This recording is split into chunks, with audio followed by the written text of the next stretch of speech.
De todo, muy buenos días, distinguida concurrencia. Agradezco su asistencia a este evento denominado Ciclo de Entrenamiento en Gestión de Incidentes y Simulacro de Ciberataques. Les saluda nuevamente el ingeniero Vladimir Mayhuasca, integrante del equipo del Centro Nacional de Seguridad Digital. En el marco de las actividades preparatorias del evento denominado Simulacro de Ataques Cibernéticos 2026, se ha programado el desarrollo de 7 talleres especializados. En ese contexto, el día de hoy se llevará a cabo el segundo webinar titulado Taller de vulnerabilidades en infraestructura crítica y su protección. Esperamos que sea de su total agrado y puedan aprovechar al máximo esta sesión. Pero antes de comenzar, cedo el pase al ingeniero Gabriel Calizaya, encargado del Centro Nacional de Seguridad Digital, que nos dará unas palabras de apertura a este evento. Adelante, ingeniero. Muchas gracias, Vladimir. Bueno, muy buenos días con todos y cada uno de los presentes de este taller. Reciban un cordial saludo primero de la Secretaría de Gobierno y Transformación Digital. Y bueno, son bienvenidos, ¿no?, a este segundo taller que es muy importante, que son la fase preparatoria para el simulacro de ataques cibernéticos SIGMA 2026, que se va a realizar el 16 de julio. Bueno, este taller tiene ese título que ya lo he mencionado en la taller de vulnerabilidades e infraestructura crítica y su protección. Entonces, con este ciclo de talleres, con este conjunto de talleres que, que vamos a tener, uno de los objetivos es no solamente tener conocimientos y experiencia, ¿no?, de los expositores, de cada uno, sino también es eh, mejorar la coordinación entre todas las instituciones, ¿no?, todas las entidades, para responder de manera proactiva o rápida cuando ocurra un incidente real, ¿no? Bueno, la participación de cada uno de ustedes, entre especialistas, funcionarios, demuestra que tenemos un interés, un compromiso, ¿no?, de mejorar la seguridad digital de todas nuestras instituciones y también de todo el país. Estar siempre preparados ante nuevos ataques, nuevas amenazas, nuevos actores que están en el ciberespacio, demuestran eso.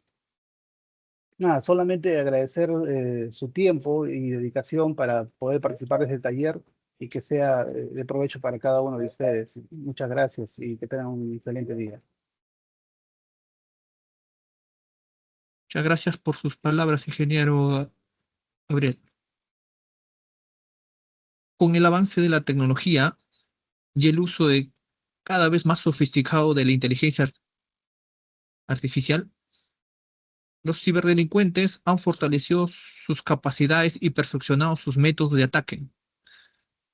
En ese contexto, hoy más que nunca resulta fundamental identificar y mitigar las vulnerabilidades que puedan comprometer la continuidad operativa y la seguridad de las infraestructuras críticas. Pero quien nos hablará más detalle de este tema es nuestro compañero Charlie Bojorquez, quien disertará el tema Taller de vulnerabilidades en infraestructura crítica y su protección. Adelante, Charlie.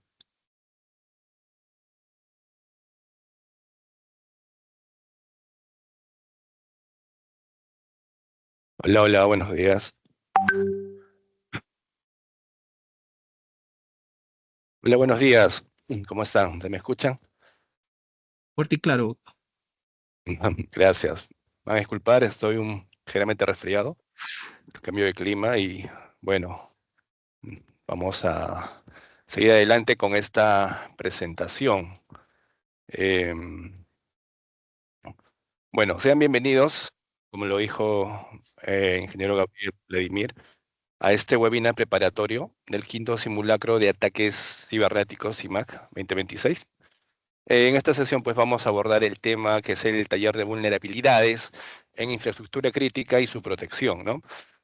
Básicamente enfocado a escenarios reales, vulnerabilidades frecuentes y capacidades que nos permitan fortalecer la preparación, sobre todo a las entidades públicas y tanto privadas, interesados frente pues los incidentes de seguridad digital, ¿no? Bueno, sin nada más, comencemos. Creo que por momentos voy a apagar mi cámara un momento, entenderán. Así que continuemos. Bueno, el objetivo de este webinar es, o por no decir de esta sesión, es fortalecer pues las capacidades de análisis y comprensión de vulnerabilidades que puedan afectar la infraestructura crítica, los servicios esenciales del Estado, siempre mediante escenarios reales y tomando criterios prácticos, ¿no? Que nos sirvan como preparación para este desarrollo. Entonces, la idea no es únicamente, disculpen otra vez, la idea no es únicamente hablar pues de vulnerabilidades técnicas, sino tratar de comprender cómo esas debilidades pues a nivel de una superficie digital puede convertirse en un incidente real, ¿no? Pequeños fallos que abren a puertas traseras que después desencadenan en incidentes grandes, ¿no? Y esto que afecta severamente pues los servicios esenciales y sobre todo la continuidad operativa. Y hay algo muy importante que al menos los que estamos dentro del sector público sabemos, ¿no? Que es, disculpen, que es la confianza digital de la ciudadanía. ¿Por qué? Porque cuando se presentan estos fallos, ellos son los que, por no decir hasta los perjudicados, ya se quita esa confianza de ellos hacia la entidad. Entonces, eso es lo que nosotros como sector público, como entidades debemos entender, ¿no? Debemos mantener esa confianza digital de la ciudadanía siempre presente. Para lo cual, he preparado una agenda. Vamos a tocar estos 10 puntos. Infraestructura crítica y confianza digital. ¿Por qué es importante para el CIMAC? Evolución de las amenazas. ¿Cómo se compromete una infraestructura crítica? Una práctica simulada. ¿Qué deberíamos observar durante el simulacro? Análisis de vulnerabilidades. Flujo técnico, análisis de detección, herramientas. Medidas de protección, marco normativo y al final una reflexión, ¿no?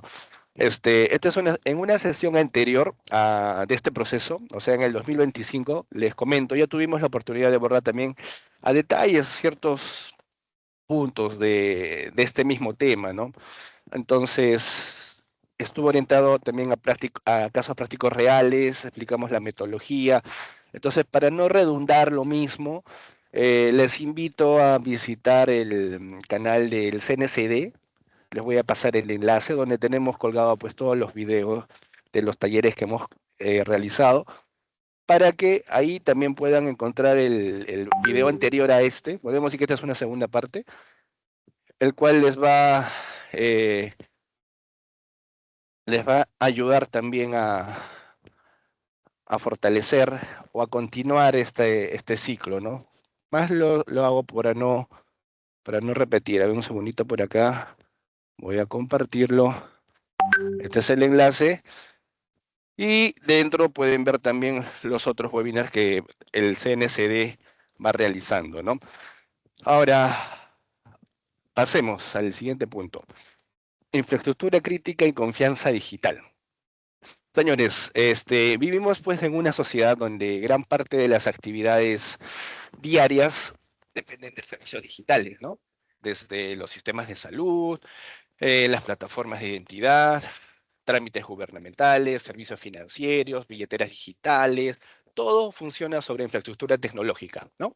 Entonces, y esto sabemos que debe operar pues de manera continua y segura, ¿no?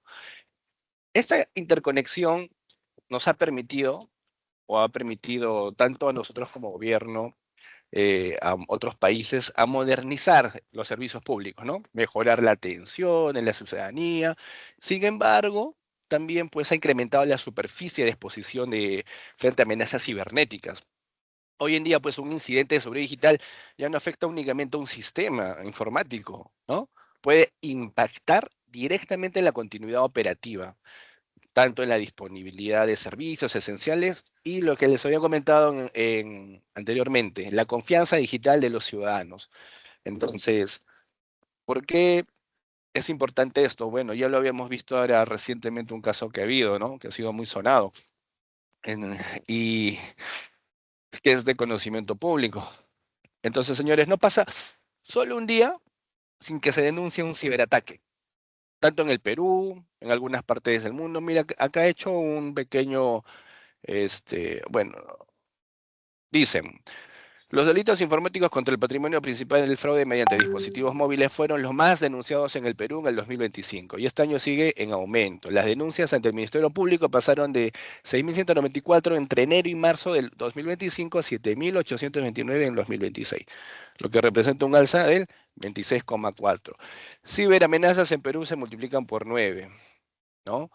Ciberataques en Perú, casi 4 de cada 10 empresas reportan incidentes graves de seguridad.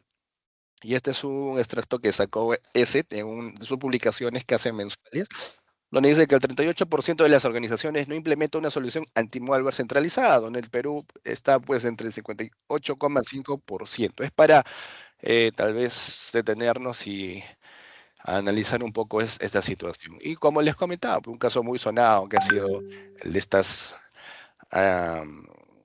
alarma que han hecho al vulnerar uno de los sistemas, ¿no? Bueno, cuando hablamos, ya les dije, de infraestructura crítica, no solo nos referimos pues, únicamente a sectores tradicionales, como la energía, transporte, agua. En el contexto actual en el que estamos de transformación pues, digital, también forman parte de la infraestructura crítica todos estos sistemas de identidad que les había comentado, ¿no? Al paralizarse un sistema, lo vimos con el último caso que les mostré la plantilla anterior, pues afectó a bastantes ciudadanos, ¿no? Recordemos que eh, de acuerdo al marco de confianza y digital y la ley de gobierno digital, la afectación a estos servicios puede impactar directamente en la disponibilidad pues, de servicios esenciales, ¿no? Para entender un poco la idea, entre todo lo que vamos a desarrollar, les quiero presentar un video, un caso real, para que puedan un poco más entender esto, ¿no? Les voy a compartir, es un video corto. Hasta hace poco las infraestructuras críticas estaban concebidas para funcionar de forma autónoma. Por ejemplo, los hospitales tenían sus propios generadores de emergencia para mantener la corriente durante un apagón. Pero durante las últimas décadas la mayoría de estos sistemas de emergencia empezaron a operar conectados a Internet. Para funcionar correctamente, ahora necesitan de servidores repartidos por todo el mundo. Así, a lo largo de los años se fue tejiendo una red invisible de sistemas digitales que conecta los elementos de las infraestructuras críticas entre sí, incluso a través de las fronteras. Por eso las partes dependen ahora unas de las otras. Un parque de energía eólica en Alemania, por ejemplo, debe estar conectado a satélites estadounidenses para poder funcionar correctamente. Si los satélites fallan, los generadores eólicos se frenan. Las infraestructuras críticas no solo están amenazadas por simples ciberdelincuentes, también hay gobiernos enteros que atentan contra ellas, como sucedió con la guerra en Ucrania desde un principio. Literalmente, mientras los tanques rusos marchaban hacia Ucrania, observamos componentes digitales en los ataques, incluyendo un ataque a una red satelital utilizada por las turbinas eólicas en Alemania. Cualquier tipo de daño en alguno de los elementos interconectados podría generar un efecto dominó que haga tambalear la infraestructura crítica de toda la sociedad.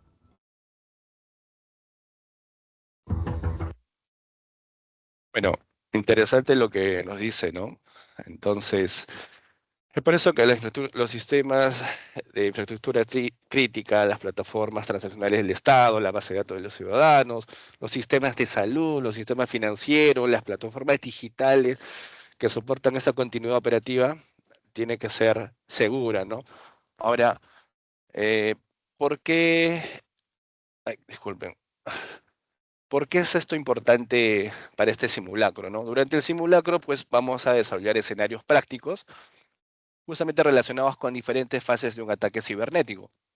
Los conocimientos de detección y análisis, pues, de debilidades que abordemos en esta sesión van a servir tanto a ustedes como un insumo directo para la identificación de estos eventos, ¿no? Y justamente la correlación en sistemas de monitoreo, la toma de decisiones durante este ejercicio va a ser importante, ¿no? Entonces, ahí más o menos les detallo un poquito, ¿no? Ahora, hablemos de la evolución de las amenazas, ¿no? Esto es muy importante porque en el Perú, señores, muchas entidades públicas continúan enfrentando amenazas relacionadas con correos maliciosos, robo de credenciales, vulnerabilidades expuestas en servicios web, ataques dirigidos a plataformas digitales utilizadas por ciudadanos. Entonces, como les comentaba, aquí, por ejemplo, amenazas más comunes, correos maliciosos, robo de credenciales, vulnerabilidades expuestas, ataques dirigidos, todo esto les da que un acceso inicial, ¿no? El atacante aprovecha fallas pequeñas, configuraciones inseguras, ¡pum!, para ingresar.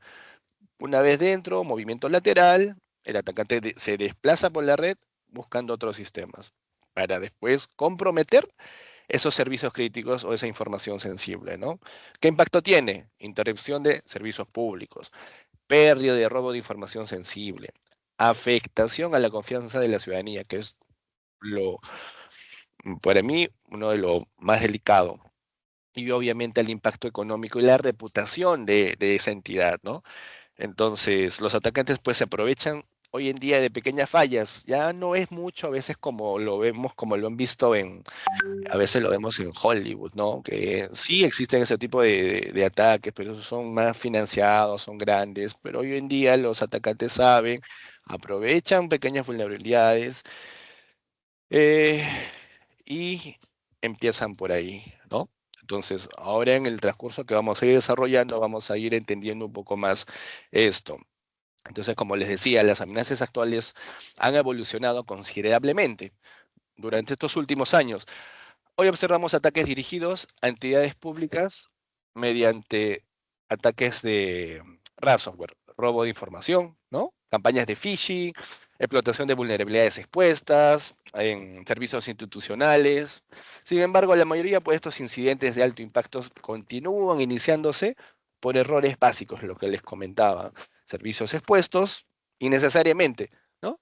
Ausencia de autentificaciones de multifactor, sistemas sin parches de seguridad. A veces al momento de realizar algunas pruebas vemos sistemas desactualizados. Otro tema muy crucial, redes sin segmentación, monitoreo insuficiente, etcétera, ¿no? Voy a reproducir esto para continuar lo que estamos explicando. El modelo clásico sería como un castillo con un foso. Todo lo de dentro sería valioso y todo lo de fuera peligroso. Es un modelo que no funciona en la era post-COVID. Ahora todos nos conectamos Uy, desde cualquier lugar. La pregunta ya no es si entrará un atacante, porque todos sabemos que entrará. Para protegerse hay que descubrir cuándo entra alguien y, en el mejor de los casos, descubrirlo en una fase muy temprana. importante lo que dice, ¿no? Descubrirlo en una fase muy temprana, porque hay formas de poder nosotros identificar esto con anticipación antes que esto ya sea tarde, ¿no? Entonces, señores, casos internacionales recientes pues han demostrado, tanto a nivel internacional como acá, que una sola vulnerabilidad puede comprometer múltiples servicios, ¿no? Institucionalmente, afectar directamente la continuidad operativa. Lo hemos visto recientemente, como les comento, ¿no? En casos el año pasado, anteaño, que son muy sonados, ya está de más repetir los que ustedes ya conocen. Entonces, es importante, ¿no? Para esto, pasamos a cómo es que se compromete una infraestructura crítica. Vamos a conversar un poco de acá. Señor, un incidente de seguridad digital no ocurre de forma inmediata ni fortuita, ¿no? Generalmente existe una cadena de ataque, una estructura donde el atacante primero obtiene información pasiva, identifica la vulnerabilidad mediante escaneos, posing o ya superficialmente. Inclusive no es necesario ingresar directamente o sea, superficial, por no decir, ¿no? Una vez que gana un acceso inicial explotando alguna brecha, pues mantiene esa persistencia dentro de esa red, finalmente genera pues un impacto en los sistemas comprometidos, ¿no? Hay algo acá como lo que les presenté en esta diapositiva, ¿no? Existe un reconocimiento, los ataques se recopila la información sobre el objetivo, el armamento. Yo estoy usando el Cyberkill, es una cadena que me ha parecido muy, muy importante. La pueden buscar también en Cyberkill Chain, si no les comparto el enlace también, ¿no? Bueno, acá lo distribuí en 7 fases, ¿no? El reconocimiento, el armamento, la entrega de vector inicial, la explotación, la instalación, comando y control, impacto del objetivo. Ok, muy bien, Richard, vamos a compartirlo por acá. Entonces les explico. Para entender esto, vamos a ver también acá un caso de una afectación a una infraestructura crítica, y después de ver esto, vamos a pasar a un tema práctico para ir entendiendo cada una de estas fases, ¿ok? Entonces, vamos a repetir el reconocimiento, el armamento, desde donde se preparan las cargas útiles del malware, a menudo vinculado con exploits, entrega del vector inicial, acá la carga útil típicamente a través de correos electrónicos, phishing, descargas de driver, etcétera, ¿no? Explotación, el código malicioso se ejecuta en el sistema, se explota la vulnerabilidad, la instalación, el malware pues establece persistencia, se instala puertas traseras, troyanos, comando y control, los atacantes se comunican con el sistema comprometido para emitir comandos, y finalmente pues el impacto del objetivo final, ¿no? Donde no logran su objetivo, ya sea robando datos, cifrando archivos o interrumpiendo los servicios críticos. Bueno, a ver, vamos a producir este video para que entiendan. Pónganle mucha atención, por favor. Sabine Grips es directora de Asuntos Digitales en el distrito de Anhalt-Bitterfeld, una región entre Berlín y Leipzig, donde viven unas 160.000 personas. En 2021, la administración fue víctima de un ciberataque. A las 6:30 de la mañana llegó la primera llamada al departamento de informática. Alguien había encendido su computadora y dijo, no funciona nada, los archivos se están encriptando. Estaba trabajando desde casa y recibí una llamada. Cuando llegué a la oficina, aún pensábamos que era un ataque que se resolvería en muy poco tiempo, que lo aclararíamos en los próximos días. Pero el teléfono no dejaba de sonar. Eran empleados de todo el distrito que se quejaban de que sus computadoras no funcionaban. Alarmados, los informáticos revisaron el sistema y encontraron una nota de rescate. Región de Anhalt-Bitterfeld están se dirigían directamente a nosotros. Alguien lo había preparado muy bien. Fue entonces cuando comprendieron que no se trataba de un ciberataque normal. Esto era más serio. Cuando se encriptó la computadora del administrador del sistema con todos los derechos, comprendimos que teníamos un problema. Los hackers eran de un grupo llamado Pay or Grief, es decir, paga o sufre. Querían un rescate de 500.000 euros en la criptomoneda Monero. Oliver Rumpf, responsable informático en aquel momento, explica por qué no pagaron. Hay que plantearse que, si pagábamos el rescate, nos darían la clave. Y no olvidemos que estaban en nuestro sistema. ¿Quién nos asegura que no iban a dejar alguna puerta trasera para atacarnos de nuevo y encriptarnos?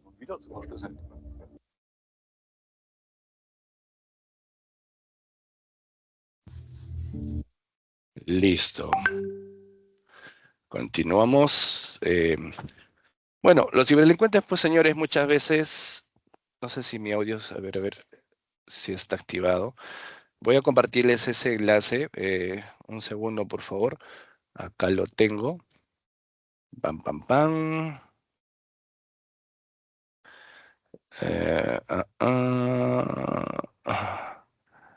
Acá.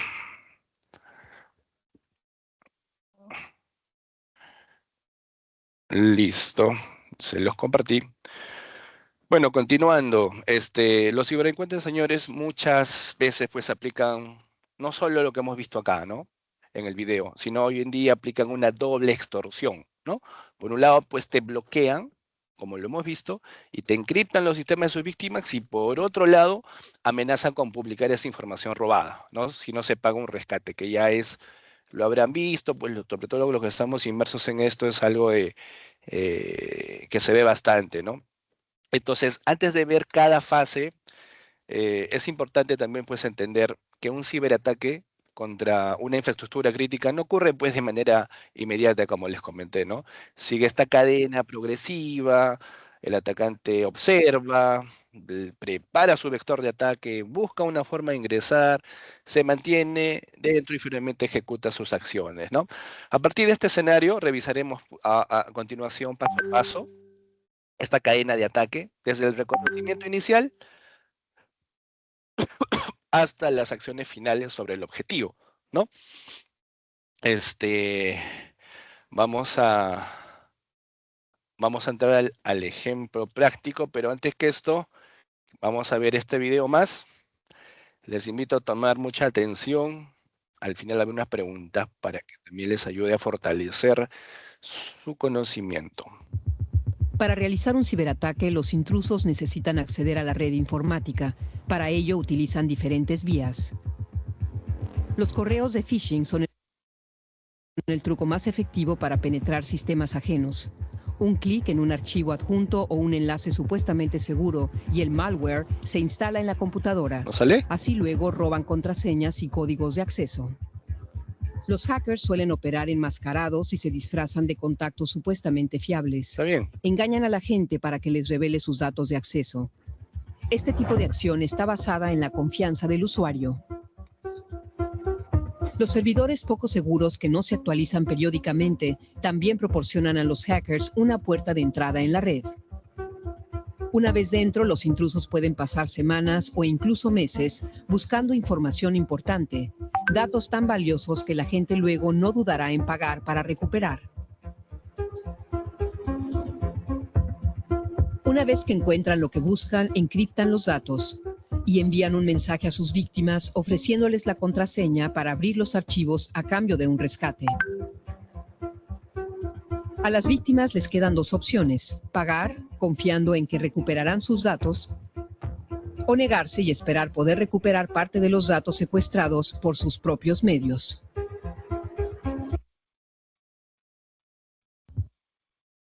Bueno, ya hay una noción más clara, ¿no? De cómo ejecutan estos actores maliciosos, estos ciberdelincuentes, todo este proceso del ataque que realizan ante entidades, gobiernos, etcétera. Bueno, para llegar a una parte más práctica, vamos a ejecutar estas fases igual en un escenario simulado.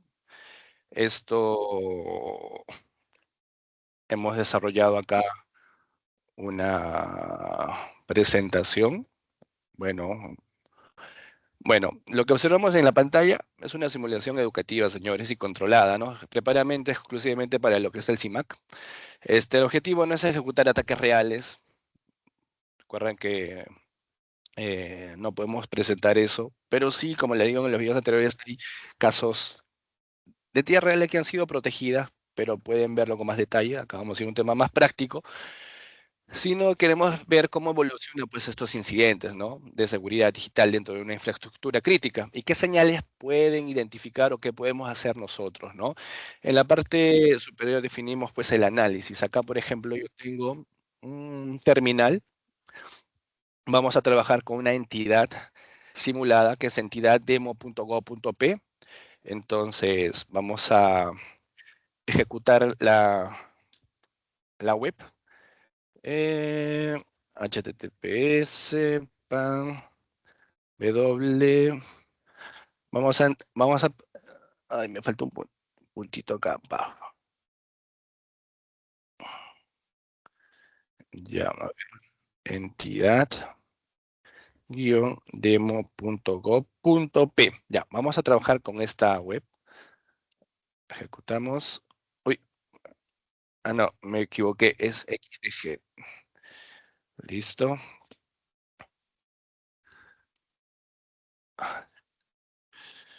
Sa.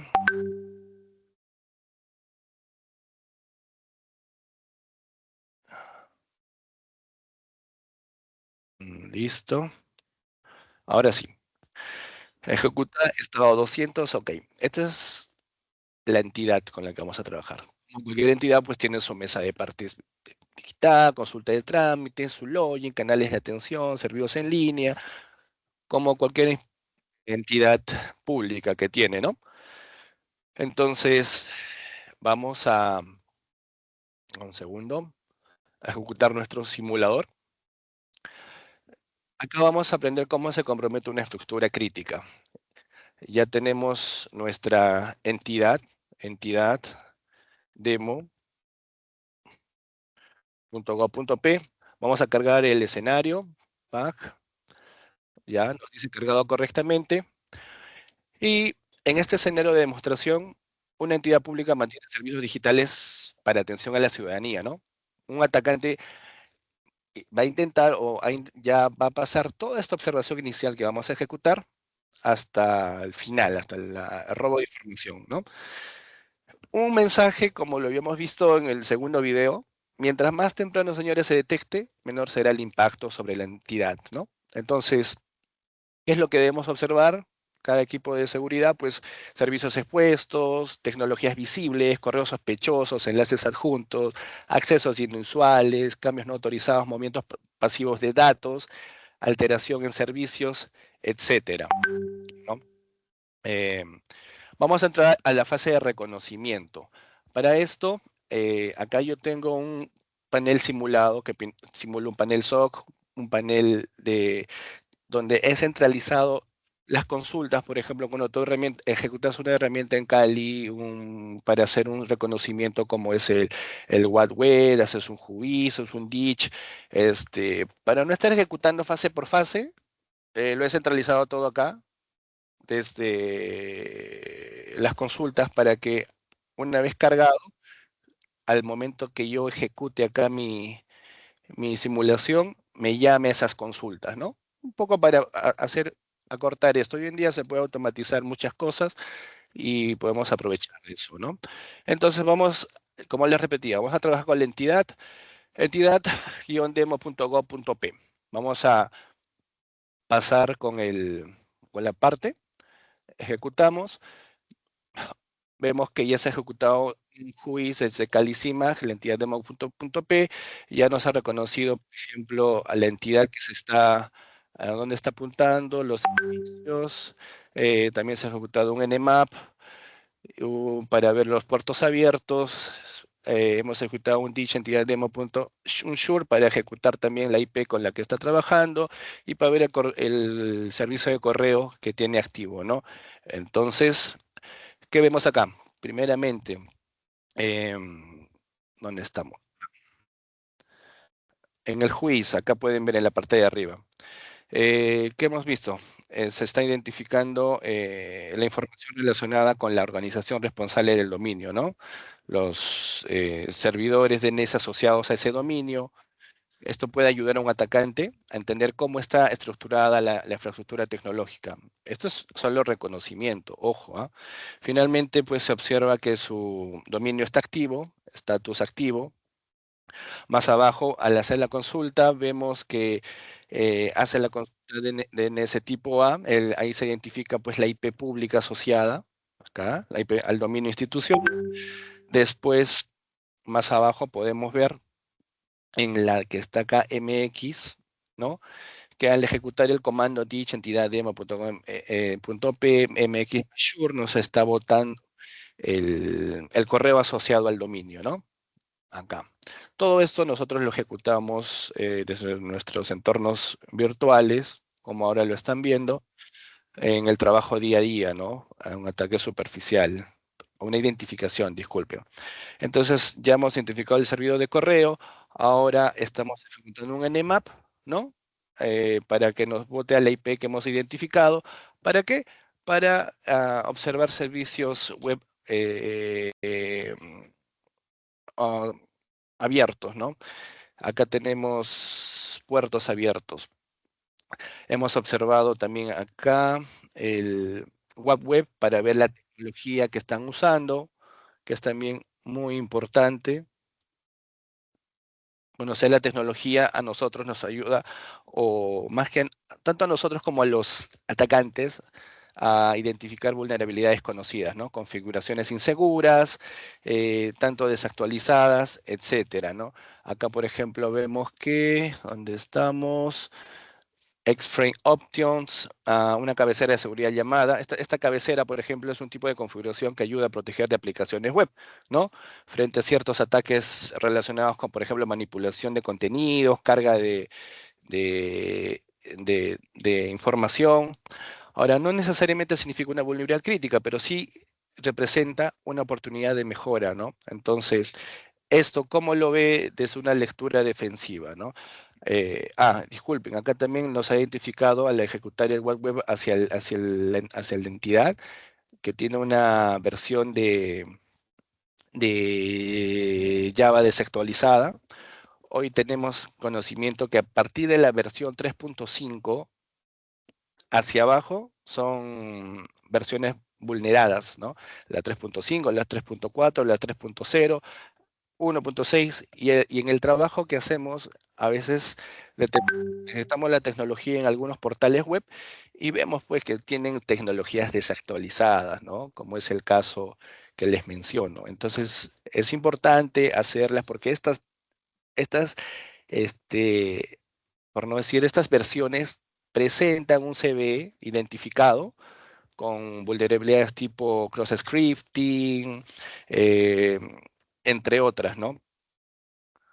Ahora, seguimos bajando.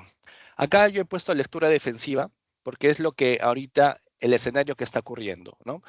Nuestro SOC nos identifica que hay la criticidad es baja, ¿no? Hay 3 indicadores de compromiso, nos pide observar.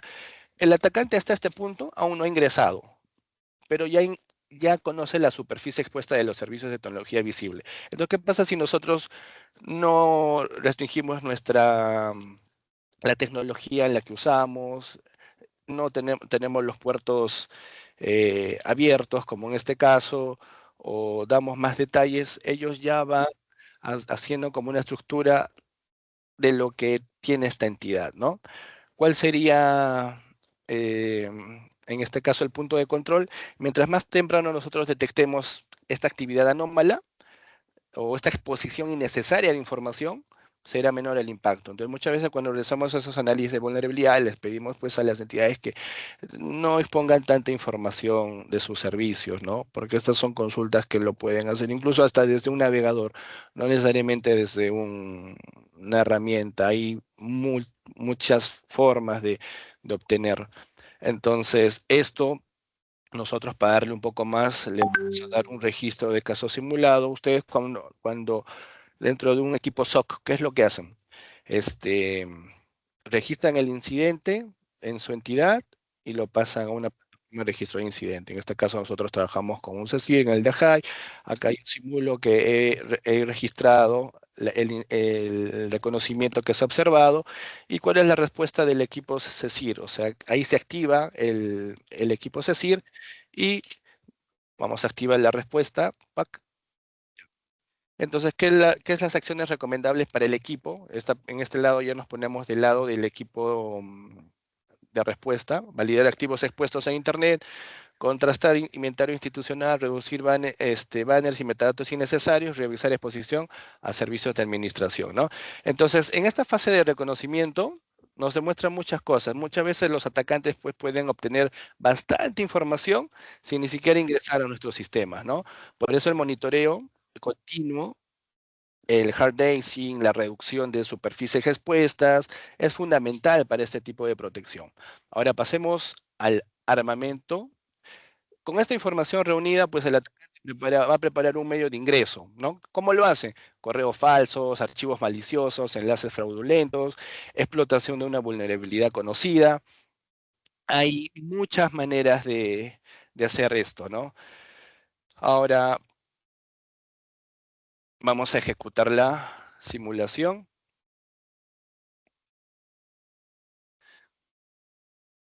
Ya estamos viendo, por ejemplo, ya se ejecutó acá. Entonces, el atacante, una vez ya hecho el reconocimiento, ahora ya a detectar unos vectores de ataque, ¿no? ¿Qué está ejecutando? Por ejemplo, del 1 al 3, credenciales débiles reutilizadas, credenciales filtradas en repositorios, servicios remotos expuestos, ¿no? El atacante aprovecha estas credenciales débiles o reutilizadas o previamente filtradas, especialmente cuando existen servicios remotos expuestos, ¿no? Como RDP, SSH o VPNs. Eh, estas credenciales, por ejemplo, que se filtran, que a veces escuchamos, que se comercializan, inclusive cuando afectan a una entidad, uno puede decir, ya, yo restablezco mi sistema, todo, pero esta pérdida de datos, esta pérdida de información es crítica, porque uno, si la entidad o el usuario mismo no actualizó sus credenciales o no tiene una buena configuración a nivel de servidor de correo, pues el atacante va a utilizar y reutilizar estas credenciales del lote que tiene y va a intentar acceder, ¿no? Entonces, ellos tienen todo el tiempo del mundo para hacer esto y créanme que lo están haciendo y por nosotros tenemos que prevenir para todo esto. ¿Qué más hemos encontrado? Empleados descuidados ante correos urgentes, posible abuso, servicios remotos, correos, enlaces falsos. Señores, el factor humano, correos urgentes, o por no decir, el verdadero talón Aquiles de la seguridad sigue siendo el factor humano, ¿no? La mayoría de las brechas de seguridad y filtración de datos pues ocurren hoy en día por errores de usuarios, ¿no? Como caer en phishing, usar contraseñas débiles o la falta de concientización, ¿no? Entonces, es muy importante tomar en cuenta ¿Qué más hemos encontrado? Configuraciones incorrectas a nivel de servidor de aplicación, cifrado deficiente en servicios sin TLS robusto, relaciones de confianza entre sistemas integrados, phishing dirigido a la entidad institucional. Entonces, entre otros, inyección SQL en formularios vulnerables. Muchas veces, pues, el atacante no necesita desarrollar una herramienta sofisticada, ¿no? Basta con una mala configuración y ya la aplicación es vulnerable, ¿no? Ahora, una vez que ya tenemos identificado eh, los mecanismos relacionados, ya comienza un movimiento lateral, un abuso interno, instalación de software malicioso, ¿no?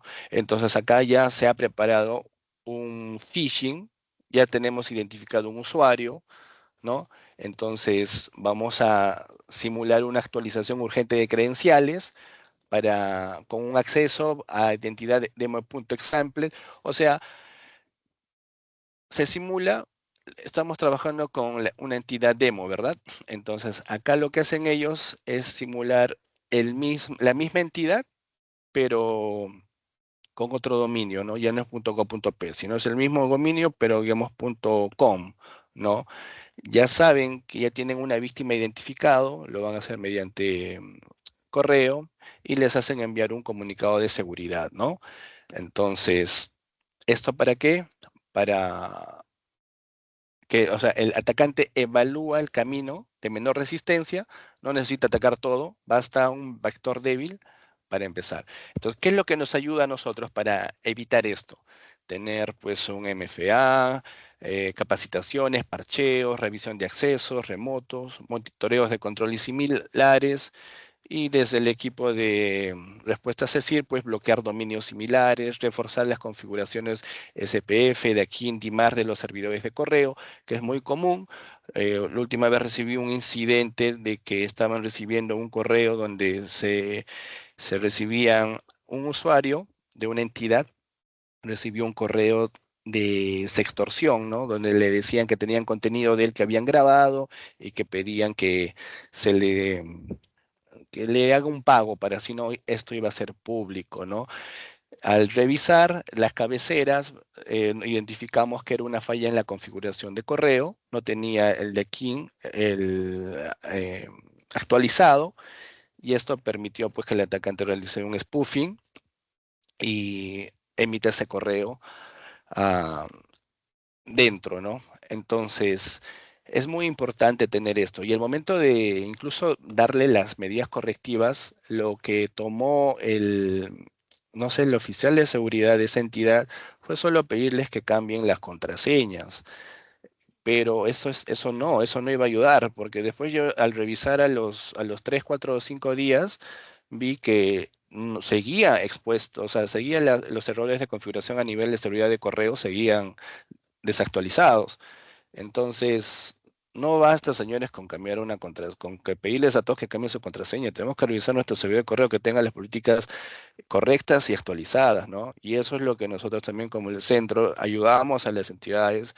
Por eso es importante que ustedes también registren sus incidentes, nos los reporten para que nosotros también podamos darles ese soporte, ¿no?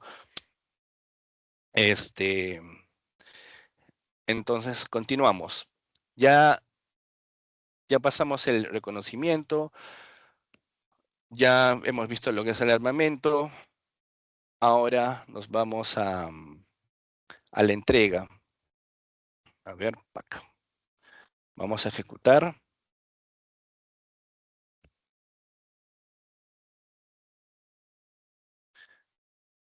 Listo. Luego de preparar el vector de ataque, el siguiente paso pues es la entrega, ¿no? En esta fase el atacante ya hace llegar el contenido malicioso al usuario del sistema objetivo. Acá ya comienza a aparecer los primeros indicadores visibles del equipo de seguridad, ¿no? Ya nos bota una criticidad alta, hay un estado de contención. Entonces, ¿qué hacemos acá? Acá vemos, por ejemplo, a nivel de gateway, observamos un análisis realizado desde el gateway a un correo de plataforma de un filtrado institucional, ¿no? Acá está, se ha filtrado, ya llegó a mesa de ayuda, usuario, @entidad.devo.gov.p, o sea, mesa de ayuda ha sido, el usuario de mesa de ayuda ha sido vulnerado, y está entregando una validación obligatoria de cuenta institucional. Si alguien dentro de tu propia entidad te hace llegar un correo, tú no vas a dudarlo, ¿no? Porque es de tu mismo usuario, ¿no? Entonces, hace llegar un comunicado de seguridad donde pues le pide una validación obligatoria de la cuenta. Acá adentro hay un login, donde dentro del login le va a pedir acceso, ¿no? Entonces, el atacante intenta aparentar una comunicación legítima utilizando nombres relacionados con soporte, ¿no? En este caso, mesa de ayuda. Donde estamos en attachment, como ven acá, aquí aparece el dominio visual, similar o institucional, técnicamente utilizadas en campañas de phishing. Acá en proxy, por ejemplo, vemos que los dominios creados recientemente o con baja reputación suelen ser indicadores, ¿no? Durante campañas maliciosas, ¿no? ¿Qué más? Acá nosotros, para ejecutar esto, por ejemplo, antes de que otro o en caso que no le reporten, siempre es bueno ejecutarlo dentro de un sandbox, ¿no? Para ver o cargar el formulario externo para ver que no haya una filtración de credenciales, por ejemplo. Ahora, más abajo vemos que también observamos una telemetría desde un endpoint EDR, ¿no? Esto indica que el equipo intentó conectarse hacia un destino no habitual o potencialmente malicioso. Esto es lo que nos está botando el EDR, ¿no? Proceso navegador inicial de conexión interna no habitual. Entonces, ¿cuál es la lectura hasta acá? En esta fase, el malware o el ransomware o el spyware o el portal falso es entregado al usuario, ¿no? Pero todavía puede bloquearlo, ¿no? Si es que lo reportase, si es que hubiese un control, un monitoreo. Entonces, ¿cuáles las acciones? Un bloqueo en el gateway, el reporte del usuario. Muchos usuarios reportan no solo les digan, oye, cambia tu contraseña. Pídanle las cabeceras. Si las cabeceras no las puedan identificar, compártanoslos, regístrenlo a incidentes@cnsd.gov.p o al formulario Facilita 1025 para poder ayudarlos, ¿no? Entonces, por eso es importante la prevención de cabeceras, extraer los indicadores de compromiso para hacer una contención, ¿no? Entonces, como les he dicho, activamos nuestra respuesta CECIR. El equipo CECIR es la entidad que debe hacer, presentar las cabeceras del correo, extraer indicadores de compromiso, bloquear DNS, proxy, gateway y alertar a los usuarios, y en este caso en mesa de ayuda si han sido identificados, ¿no? Esto es en base a la lectura de entrega. Señora, si la fase de entrega representa, como les digo acá, es el momento donde el atacante ya entra en contacto con el usuario, ¿no? Hasta aquí ya la detección, aquí ya todavía es posible contener la cadena antes de que exista pues una explotación real. Mientras más temprano el vector malicioso, menor va a ser la posibilidad de compromiso operativo, ¿no? Ahora vamos a la explotación. Vamos a esta fase de explotación pues representa el momento o es la debilidad donde finalmente comienza a ser aprovechada. Ya el ciberdelincuente va a aprovechar esto. Y acá ya existe interacción activa contra el sistema objetivo. O sea, dependiendo también del tipo de ataque que va a realizar la explotación, ¿no? Puede ser mediante credenciales robadas, una vulnerabilidad web, ejecución de archivos maliciosos o malas configuraciones, ¿no? O sea, no solo este es el camino, existen varios. Vamos a ejecutar. En la fase de explotación, acá ves a nivel de servidor, ya podemos identificar, ya están botando los logs, por ejemplo, ya comportamientos inusuales, el 100 también ya está alertando. Ya vamos a ir viendo acá. Por ejemplo, acá en los logs, ¿qué observamos? Monitoreo en tiempo real, los registros de autentificación del servidor, ¿verdad? Acá dice login. Ha habido un intento de fallidos de autentificación de esta IP, ¿no? Un segundo intento ¿después de cuántos segundos? 14 casi, después de 8 segundos. Y más abajo ya vemos probablemente que aparece un acceso exitoso, ¿no? Utilizando el mismo usuario y la misma dirección IP. Esto puede expresarse como una credencial comprometida, una reutilización de contraseña, un acceso no autorizado mediante una fuerza bruta o un phishing, ¿no? O sea, como les decía, una credencial expuesta, reutilización de contraseñas o otro tipo de ataque. Ahora, en cuanto al 100, ¿qué nos identifica? ¿No? El 100 ya comienza a trabajar y múltiples eventos, identifica comportamientos anómalos, ¿no? Acá nos está botando. También nos está diciendo a nivel geográfico que no es habitual y no se observa un segundo factor de autentificación, ¿no? Entonces, el factor de doble factor de autentificación lo que es pues lo que incrementa ese riesgo de abuso de credenciales, ¿no? Más abajo tenemos el web app, la app web, por no decirlo. También se monitorea comportamiento anómalo sobre la aplicación web, ¿no? Y nuestro EDR que nos ayuda, vemos que detecta actividad sospechosa directamente desde el endpoint, ¿no? Ya ha detectado una alerta sospechosa al usuario PC de la 01 y proceso sospechoso de intento de ejecución de un script descargado, ¿no? Entonces aquí se observa un intento de ejecución de un contenido descargado previamente.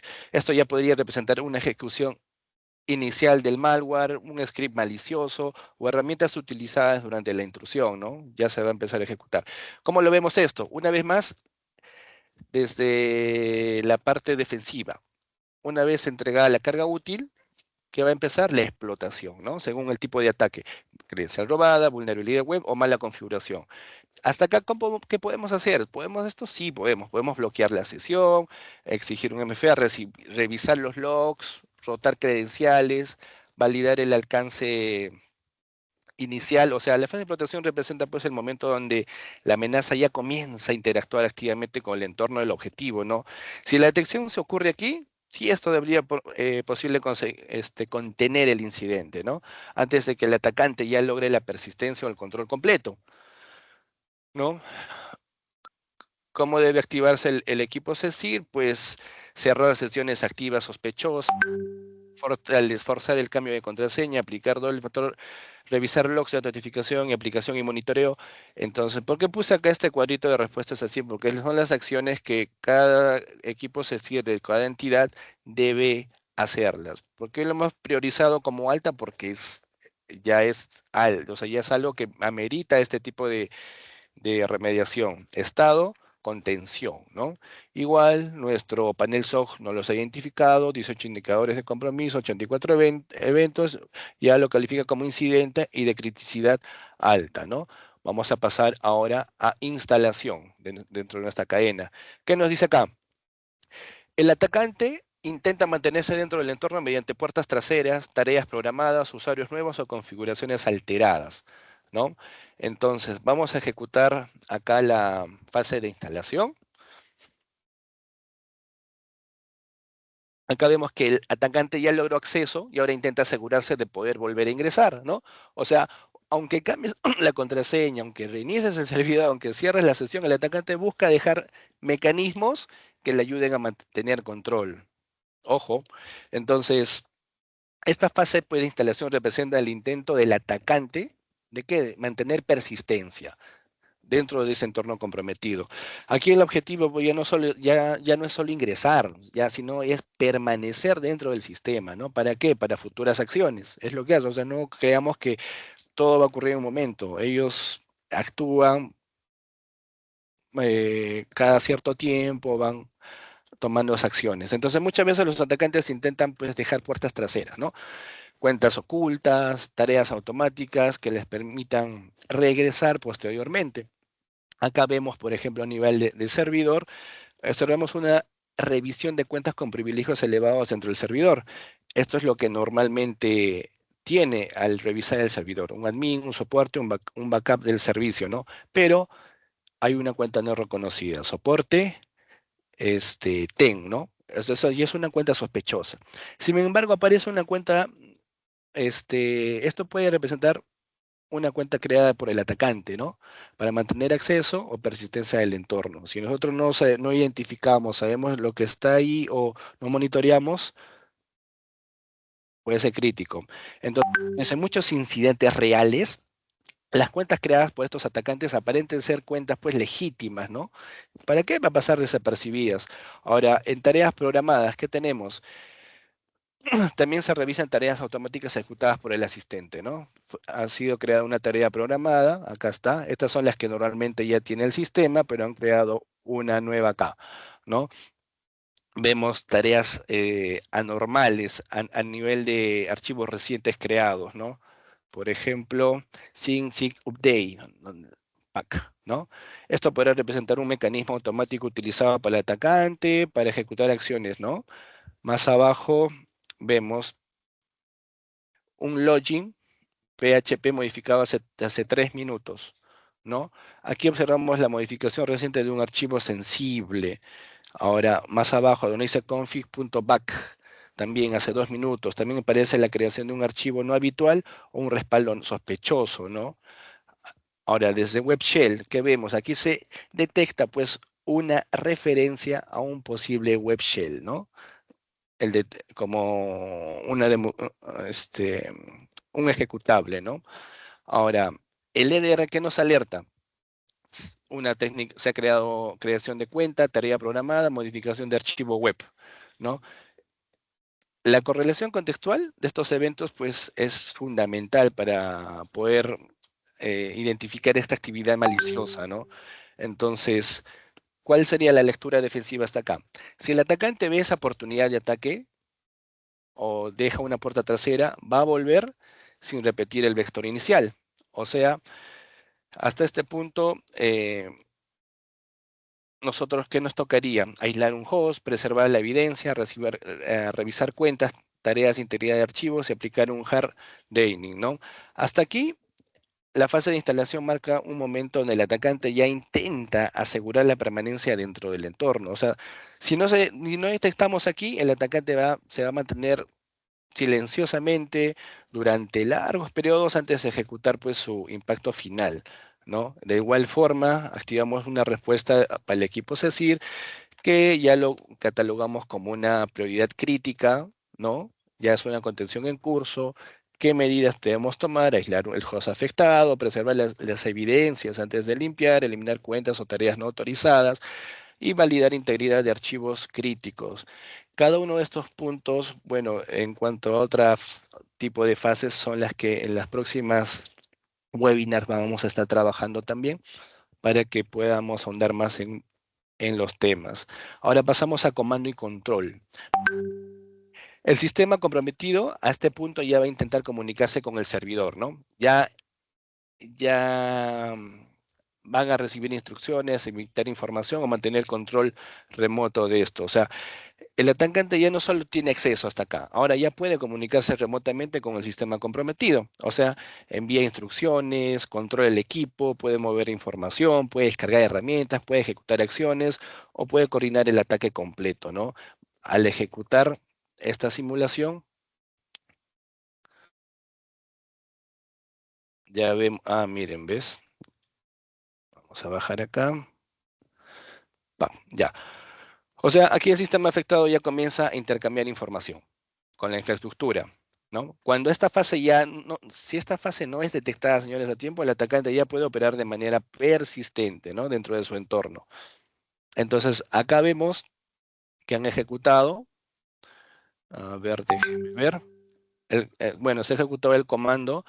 Estamos apuntando, esta es una herramienta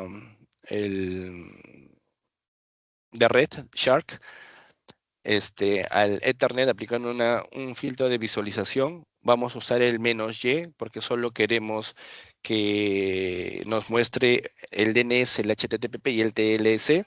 Y dentro de esto se ha identificado que, por ejemplo, al realizar la acción acá a la 10.22 del DNS, se realiza una consulta NS para resolver el tipo de IP del dominio, ¿no? Entonces, estamos apuntando al dominio de nuestra entidad simulada, ¿no? Esto hace referencia directamente al servidor comando y control, por eso vemos un C2, ¿no? Que es el subdominio que se ha ejecutado del servidor, que está usando para pasar el malware alojado en la red interna, ¿ya? Posteriormente, vemos que la acción inmediata, durante 3 segundos después, de las 10:22:01 a las 10:22, 3 segundos después, ¿no? La máquina inicia una conexión cifrada por el puerto seguro, acá ya es a nivel TLS, ¿no? Hacia el IP externa, acá estamos viendo, ¿no? Esta IP asignada desde el comando C2, ¿no? Ahora, pasada un minuto, vemos acá, se repite la misma conexión, ¿no? Igual por TLC hacia la misma IP, ¿no? Y la acción exactamente otro minuto después vuelve a suceder la conexión.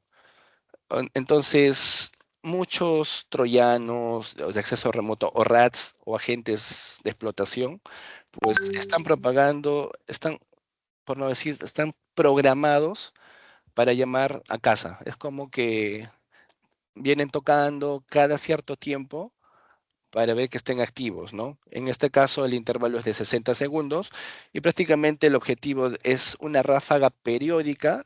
¿Para qué? Para avisarle al atacante, oye, por si acaso estoy acá, estoy dentro de la red corporativa, si tienes alguna orden, acá estoy. Entonces, es importante identificar esto. A nivel de 100, ya vemos que el 100 detecta pues patrones automáticos y repetitivos cada 60 segundos. Es lo que les explicaba acá. Cada 60 segundos se ejecuta esto. El proxy, que nos dice que el sistema identifica que el destino no corresponde a la infraestructura habitual, ¿no? Ya lo he identificado. Ya se identifica un riesgo, un posible control remoto y recepción de instrucciones. O sea, el atacante ya podría estar enviando instrucciones o descargando herramientas, o preparando un movimiento lateral, etcétera. Entonces, una vez establecida esta comunicación C2, el atacante ya puede operar activamente sobre ese entorno comprometido, ¿no? Entonces, ¿cuál es la lectura defensiva hasta acá? Una vez instalados estos programas o puertas traseras, el atacante puede controlar sistemas, ejecutar un plan cuando la filtración se detecte tarde. Probablemente el control ya fue establecido. Entonces, en muchos incidentes reales, cuando las organizaciones detectan esta instrucción en esta fase, el atacante ya logró persistencia, ¿no? O parcial del entorno. Entonces, ¿qué es importante? Pues bloquear el destino, interrumpir la comunicación con la infraestructura externa, aislar el equipo, no sé, separar el endpoint comprometido de la red, capturar memorias o logs, validar si el atacante intentó propagarse hacia otros sistemas internos, cortar la comunicación C2 o la prioridad inmediata, interrumpir el canal control, ¿no? Ese sería lo más habitual. Aquí activamos la respuesta CECIR, ya es crítica, ya lo hemos catalogado como crítica, como no control. ¿Qué acciones les recomendamos? Como les había dicho, bloquear comunicaciones C2, capturar logs y tráfico relevante, buscar movimiento lateral y contener endpoints, ¿no? Entonces, es prioritario. Hasta acá ya tenemos en nuestro panel SOC crítica, 31 indicadores de compromiso, 146 eventos, ya toca bloquear. Ahora pasamos a la fase 7, las acciones sobre los objetivos. Aquí se ejecuta el objetivo del ataque, acá ya es el robo de información, acá ya es el cifrado del archivo, acá ya llegaron a la interrupción de los servicios, por no decir el sabotaje o la publicación de datos, ¿no? O sea, el atacante ya logró su objetivo en este punto, ya cifró la información, ya robó los datos, ya afectó los servicios, ya interrumpió las operaciones o puede mantener un espionaje silencioso. Entonces, la fase de esta acción sobre los objetivos, señores, representa pues donde el atacante ya cometió, o sea, por eso ya está el entorno comprometido, ¿no? Ahora, también eso depende de de qué tipo de ataque puede incluir. Un ransomware, un robo de información, espionaje, interrupción de servicios, sabotaje, monitoreo persistente, ¿no? Al ejecutar acá la simulación, podemos ver que ya observamos un monitoreo sobre archivos críticos en el entorno. Miren, por ejemplo, acá.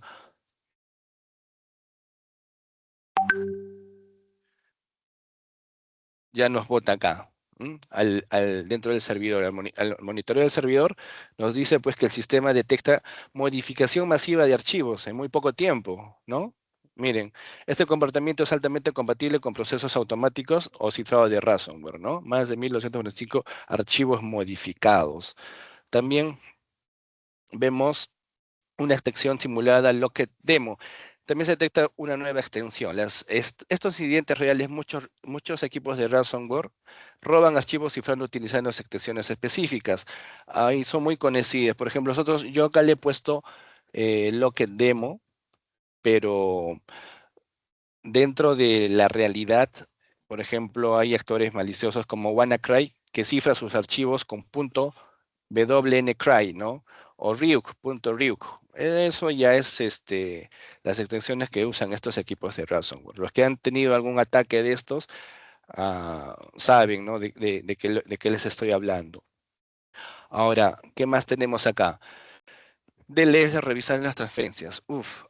Ya el sistema DLP, acá ya se detecta una transferencia inusual de grandes volúmenes de información. Ya tenemos 8.4 gigas de destino externo, ¿no? Hacia un destino que ha apuntado, ¿no? Y esto podrá representar pues la filtración de datos, ¿no? ¿Qué más? Esto ya también es crítico. Al ver el estado del servicio del portal ciudadano con el que hemos trabajado, ya vemos que ya nos muestra un error de 503, o sea, servicio degradado. El código HTTP solamente indica que el servicio ya no puede responder correctamente, ¿no? Entonces, ¿cómo podemos ver esto? Acá tenemos el portal ejecutado normalmente, no sé si lo ven, y vamos a ejecutar el portal ya afectado. Y esto es lo que nos muestra, ¿no? Demo hacking, yo le he puesto demo hacking. porque es una demo. El portal institucional no se encuentra disponible, se ha detectado una simulación de cifrado y reemplazo del contenido como impacto final. Mensajes, sus archivos han sido cifrados, también contamos con una copia de información sensible. Bueno, ahí te ponen su información, te ponen un contacto, incluso te ponen pues te mandan una nota de rescate, ¿no? Una nota de rescate muy parecida a esta que se ejecuta acá. Sus archivos han sido cifrados, parte de la información fue presuntamente extraída de una infraestructura externa. Este mensaje representa un escenario de doble extorsión. Y por otro lado, la exposición pública de tu información. Ahí te mandan sus datos, incluso sus enlaces en .io para que ellos puedan trabajar desde canales en la dark web, no grupos de Telegram, donde te piden hacer un pago, ¿no? Entonces, aquí ya vemos que nuestro portal, pues, ha sido afectado. Vamos a continuar a nuestra simulación. ¿Qué más tenemos? ¿Dónde nos hemos quedado? Acá a nivel de 100, ya el 100 ya comienza a correlacionar múltiples eventos críticos simultáneos, ya existe cifrado, movimiento de información, impacto operativo, el mensaje simulado ya les he mostrado que este vendría a ser la nota de rescate, los archivos cifrados, también contamos con una copia de información sensible. Hasta aquí, hasta esta fase el atacante ya cifró los datos, ya extrayó la información, ya interrumpió los servicios, ya realiza el espionaje, ¿no? O silencioso. Punto de control hasta acá, activar respuesta a incidentes, aislar segmentos, preservar evidencia, verificar backups, que es muy importante sus backups, comunicar a los responsables y coordinar pues la recuperación en este caso, ¿no? Vamos a activar acá nuestro equipo CECIR, donde ya lo catalogamos con un nivel de crítico, ¿no? Ya activamos el plan de respuesta a incidentes que toda entidad estoy seguro que ya lo tiene implementado. Aísla sus segmentos afectados, verifican los backups que estén íntegros y coordinan pues la recuperación y la comunicación institucional. Nunca se recomienda realizar pagos, etcétera, ni nada a estos mensajes de extorsión, ¿no? ¿Qué más tenemos acá? Entonces, hasta aquí pues hemos visto cómo se ha desarrollado esta cadena de ataque, ¿no? Que es muy importante que lo tengan mapeado, que tengan esa idea de cómo es que hemos iniciado desde el reconocimiento, desde que esto se ha identificado externamente, fallas, por ejemplo, en servicios de tecnología expuesta, desactualizada, etcétera. Ya posiblemente se ha identificado un vector de ataque, han identificado un usuario para poder entrar por ahí, han ingresado al usuario, han mandado el malware mediante este usuario a los demás, a la nueva infraestructura, han explotado la vulnerabilidad entre un script, etcétera, han hecho la instalación, ya se han comenzado a mover dentro, finalmente han mantenido la persistencia y al final, pues, lo que no se quería, que es, ¿no?, el objetivo final. Ahora, ¿qué es importante acá? Entender esto que vamos a trabajar nosotros en el SNAC. También vamos a trabajarlo a medida de lo que vayamos realizando con ustedes. Ya casi para terminar, me demoré un poco en esto, quería ser más resumido, pero bueno, también que se entienda, ¿no? Entonces, señores, la cadena de ataque que nos ha demostrado que una intrusión puede evolucionar progresivamente, ¿no? Desde simples actividades de reconocimiento hasta comprometer servicios críticos, donde estamos acá. O sea, como les decía, todo comenzó como un reconocimiento, recopilación de información pública, servicios, tecnologías visibles que hemos detectado acá, ¿no? Luego vimos cómo el atacante seleccionó su camino para persistir, credenciales débiles, phishing, malas configuraciones, servicios vulnerables. Entonces, después hemos visto la explotación, ¿no? Accesos exitosos, scripts, alertas detectadas por el CMDR que nos ha avisado hasta acá. Todos puntos menos hasta el punto 6, 5, se puede contener, ¿no? Después vimos pues, la explotación, igual, una vez dentro del atacante, después en la instalación, ¿no? Ya una vez dentro del atacante, usó tareas programadas, modificó archivos, dejando posibles puertas traseras, que también deben ser monitoreadas por ustedes. Después vimos cómo se estableció este comando y control, comenzó a comunicarse silenciosamente con la infraestructura externa y finalmente llegando al cifrado, ¿no? Entonces, señores, lo más importante de toda esta simulación es entender que un incidente crítico rara vez aparece de la nada. Eso hay que tenerlo presente. En casi todos los casos siempre existen señales, ¿no? Logs, conexiones inusuales, dominios sospechosos, cambios no autorizados, patrones anómalos o alertas defensivas, ¿no? O sea, la diferencia entre un incidente contenido, como hemos escuchado en el video al principio, y una crisis institucional muchas veces depende de qué, de qué tal nosotros respondamos ante estos incidentes. O sea, ya hoy en día, pues la ciberseguridad ya no consiste únicamente en reaccionar cuando el ataque ocurrió, ¿no? Como muchas veces pasa, sino consiste en detectar antes, o sea, responder mejor y reducir ese impacto antes que la amenaza ya pues comprometa todos los servicios, ¿no? ¿Y eso a quién afecta? La confianza con la ciudadanía. Entonces, ¿qué deben ustedes observar durante este simulacro que vamos a desarrollar? Los eventos anómalos, indicadores, compromiso, fase de impacto, etcétera, ¿no? Entonces, vamos a pasar acá a continuar con esta presentación.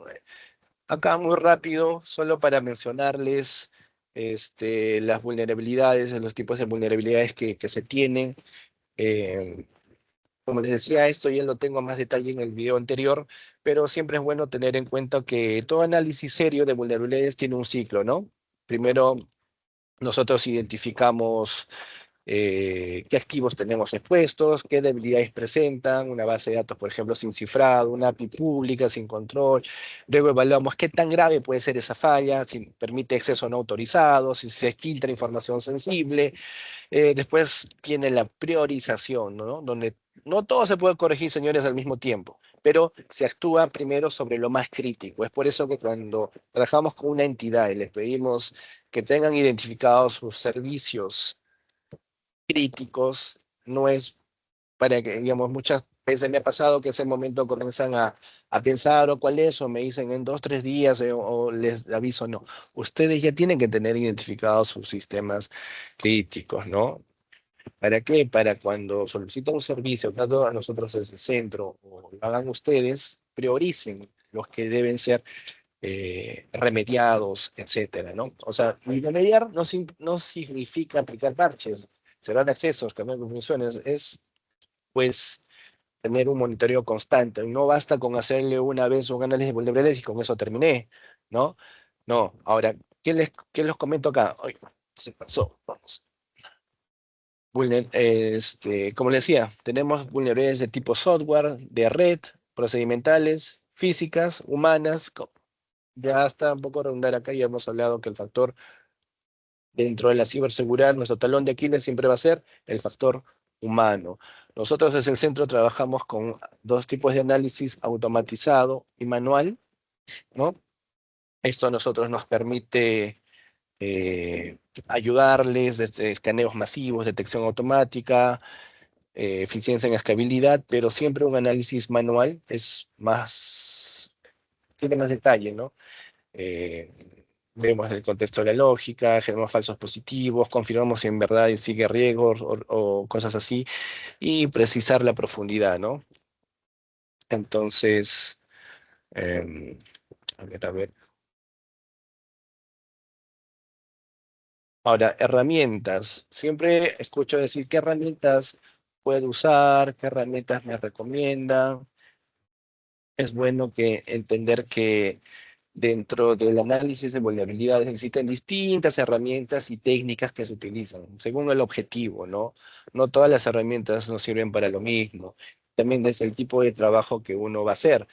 Por ejemplo, herramientas como Nmap, Shodan, Alteio, eso nos permiten a nosotros realizar reconocimiento, ¿no? Recopilación de información pública sobre servicios expuestos, etcétera. También existen soluciones orientadas a evaluación de redes inalámbricas, ¿no? Como eye tracking, Wi-Fi, Kismet, River. Ahí les he puesto un detalle más o menos de un resumido de lo que sirven estas herramientas para detección de fallos también, OpenBAS, Nessus, Next, esto es dentro de la cadena de ataque, ¿no? Porque otro me puede decir, no, yo uso Nessus para web. Sí, pero esto estamos hablando dentro de la cadena, dentro de las fases. Dentro de seguridad web, o WhatsApp, Bullshit, WebScan, ¿no? ¿Qué más? Ahora, herramientas para pruebas controladas, Metasploit, SQLmap, Exploit, herramientas para auditoría o contraseñas, Hashcat, Hydra, John, ¿no? Entonces, estos entornos controlados y autorizados pueden realizarse pruebas técnicas. Ojo, ¿no? No es que yo me agarro, ejecuto y me lo pongo a hacer. Siempre tener la autorización y conocimiento de sus jefes o la coordinación inicial, o en todo caso, coordinar con el centro. Y asimismo, pues también, como les decía, ¿no? Existen herramientas de auditoría, análisis forense.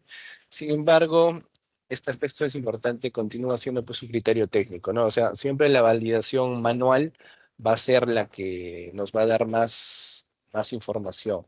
Entonces, la clave no está en elegir la que más, perdón, la clave está en elegir la que más se ajusta a lo que queremos proteger, ¿no? Entonces, eso en cuanto a herramientas. Ahora, finalmente, medidas de protección y contramedidas. O sea, señores, la protección eficaz de las infraestructuras críticas requiere un enfoque de defensa, ¿no? O sea, combinar controles técnicos, operativos y organizacionales. Entre ellos, ¿qué destacan? Pues siempre la implementación estricta, como ya les había dicho, autentificaciones multifactor, segmentación en sus redes operativas, hardening, las plataformas web, gestión continua de parches. Es vital el monitoreo constante, ¿no? A través de sus SIEMs, EDT, log, lo que han implementado. Igual el centro también les brinda monitoreo SOC-NOC para fortalecer sus servicios. Entonces, ya seguramente va más adelante dándoles a clases sobre esto. Ahora, mantener respaldos de información, ¿no? Completamente aislados a su red y sobre todo a su equipo CECIR, que esté bien articulado con procedimientos claros de respuesta.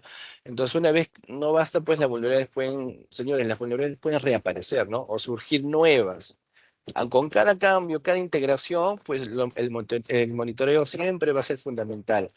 Entonces, ¿cómo lo hacemos? Evaluaciones programadas, mensuales, trimestrales, nos van a ayudar, ¿no? Concientización, es muy importante la concientización a nivel del personal, ¿no? Eso siempre sigue siendo fundamental, esta concientización de personal, ¿no? Entonces, en cuanto a phishing, ingeniería social, robo de credenciales, como estos talleres que estamos brindando, también las entidades pueden solicitarnos a nosotros, estos temas de tocar algunos temas en específico y sobre todo en su infraestructura crítica, la seguridad no solo depende de una herramienta, no nos comemos que con una herramienta o con esto ya estamos bien, ¿no? Sino la combinación, como les dije, de tecnologías, procesos, monitoreos y sobre todo su capacidad de respuesta. Ahora, ¿existe un marco normativo aplicable en los análisis de vulnerabilidades? Sí. Acá ¿qué nos dice? Que las entidades públicas planifican y realizan en el artículo 115 pruebas para evaluar vulnerabilidades a los siguientes activos: aplicativos informáticos, sistemas, infraestructuras, datos, redes, y como mínimo una vez al año, ¿no? Entonces, el Centro Nacional de Seguridad Digital solicita a las entidades información sobre sus pruebas, realiza, coordina y dichas pruebas. Los resultados de las pruebas se realizan, pueden ser documentadas por la entidad, etcétera. Esto está en el Decreto Supremo 029/2021, ¿no?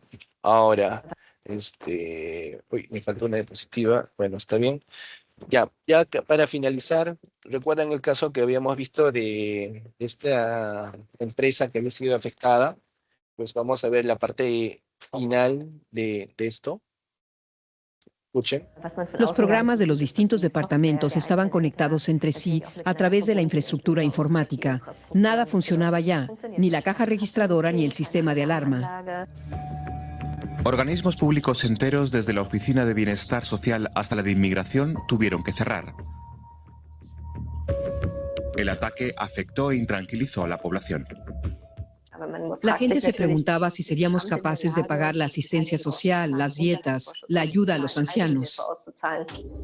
Lentamente se iba notando cuál era el alcance del ciberataque, tanto a nivel de personas afectadas como de la misma administración. Todos los correos electrónicos de los últimos 20 años se habían perdido. Todos perdidos, imposibles de recuperar.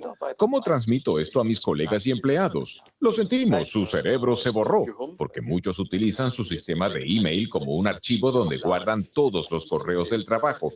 Todo se había desvanecido. La situación era tan grave que se la declaró una catástrofe. Algo que hasta ahora tan solo había ocurrido con catástrofes naturales como las inundaciones, jamás por un ciberataque.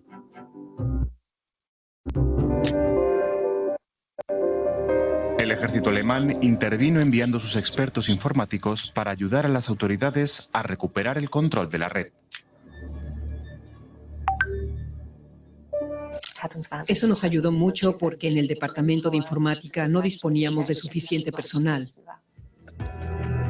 A pesar de la ayuda, pasaron semanas hasta que las autoridades pudieron volver a operar a medias, con un enorme impacto en la población de la región. Por ejemplo, un concesionario de autos no pudo matricular ningún vehículo nuevo durante 4 semanas. Sin matrículas no se podían entregar los coches a los nuevos propietarios. Las ventas se estancaron, algo que se tradujo en grandes pérdidas para la empresa. Ese trimestre perdimos unos 750.000 euros de facturación. Wow. Ya la reflexión final. Señores, las ciberamenazas actuales no distinguen tamaño de entidad, sector, ni nivel de gobierno, ¿no? Una vulnerabilidad no identificada a tiempo puede convertirse rápidamente en una interrupción de servicios esenciales. O sea, una grave afectación a la ciudadanía o una pérdida irreparable, sobre todo de que, repito en esto, la confianza y que de los ciudadanos, ¿no? Si observamos cómo evoluciona la tecnología, veremos pues que la inteligencia artificial también transforma la forma en que se desarrollan estas amenazas digitales, ¿no?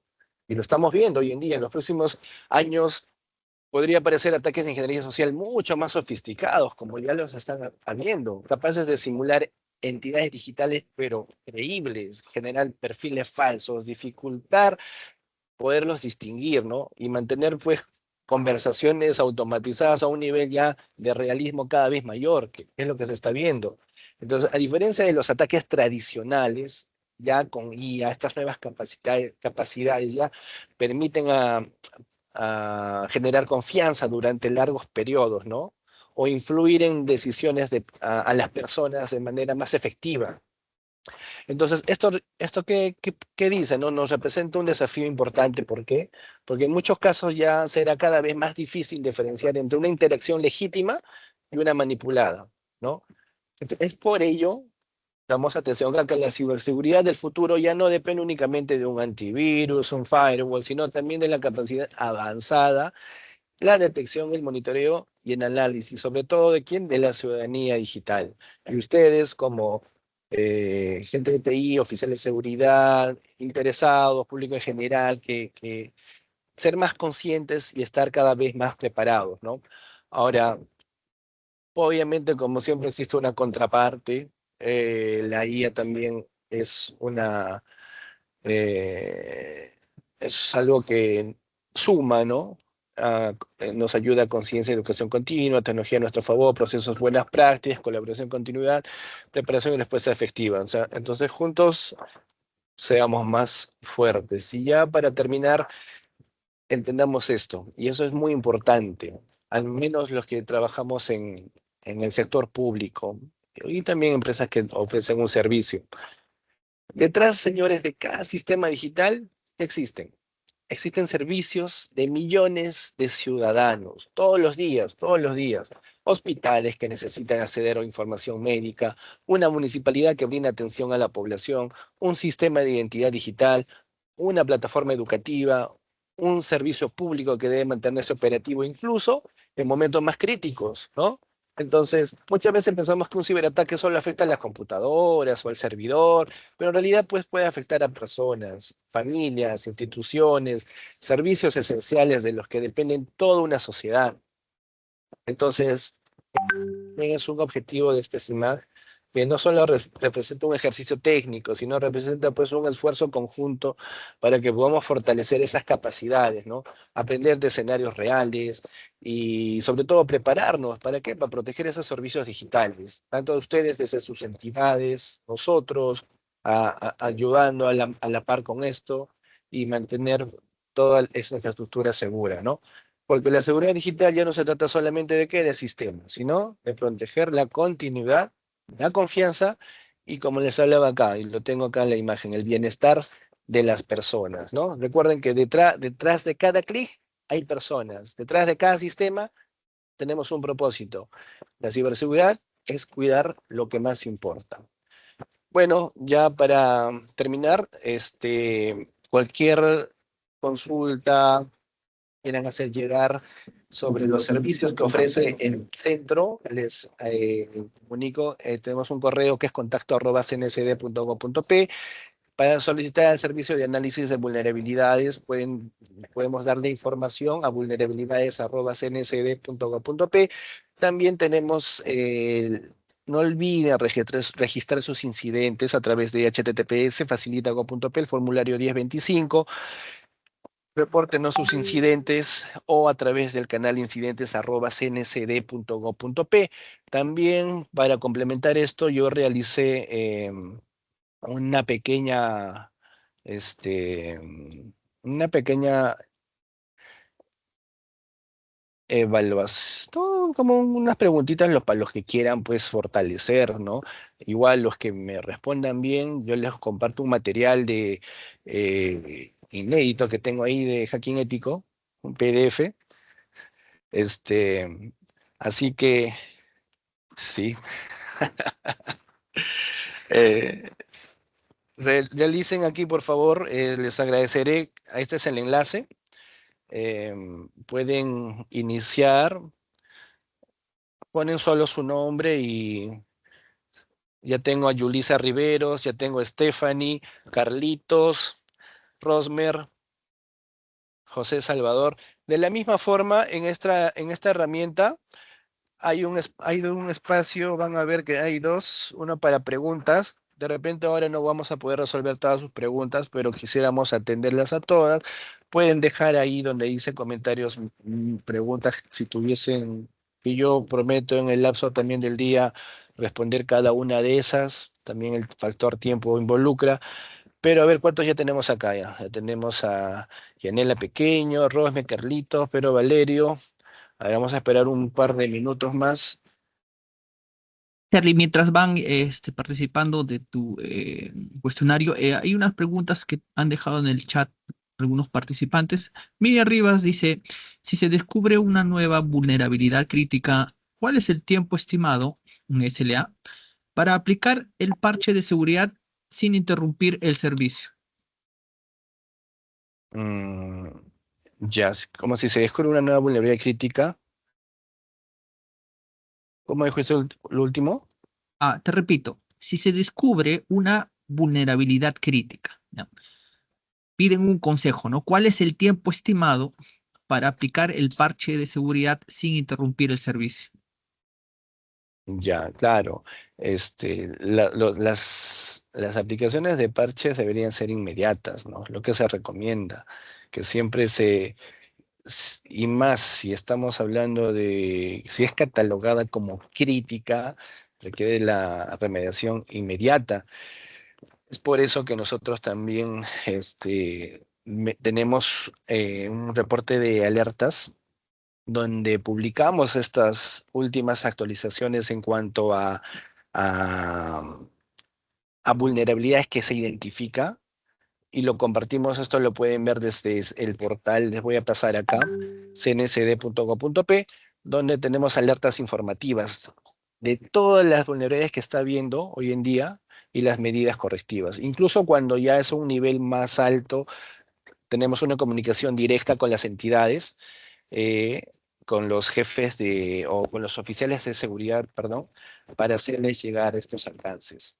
Entonces, no solo por parte nuestra, por parte de ustedes y por AOB, también encontraron o reporten uno, háganlo saber, ahí les he dejado el correo para que ustedes puedan realizar esto, ¿no?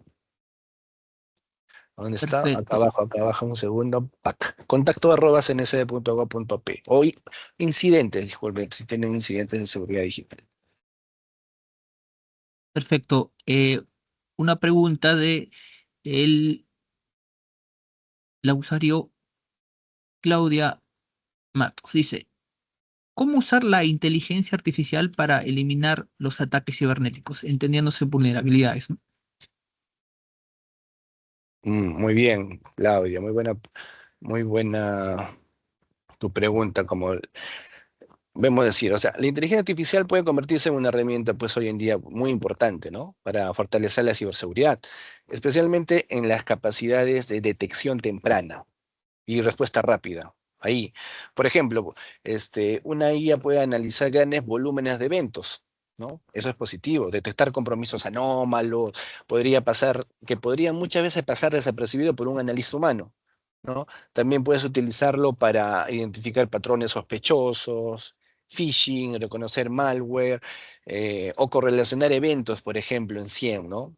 Entonces, sin embargo, es importante entender esto, Claudia, que actualmente la inteligencia artificial no elimina completamente los ataques cibernéticos, sino o sea, estos ataques también pueden utilizar IA, ¿no? Para automatizar campañas, generar engaños más sofisticados, etcétera. Es por eso que la IA debe verse como una herramienta de apoyo para fortalecer las capacidades defensivas en este caso, ¿no? No siempre acompañado de monitoreo, proceso, etcétera, ¿no? Sobre todo cultura de seguridad. Gracias. Perfecto. ¿Vas a continuar con tu cuestionario o Sí, vamos a finalizamos, ya? ver cómo A tenemos ver, acá. Ya tenemos acá bastante. Sí, sí, voy a pasar el link por si no estamos acá. Vamos a volver a reenviarles.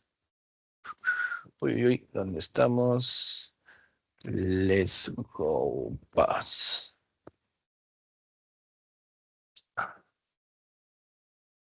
Ujú. Deme un segundo. Ya. Ya tenemos acá. No sé si se ve mi pantalla.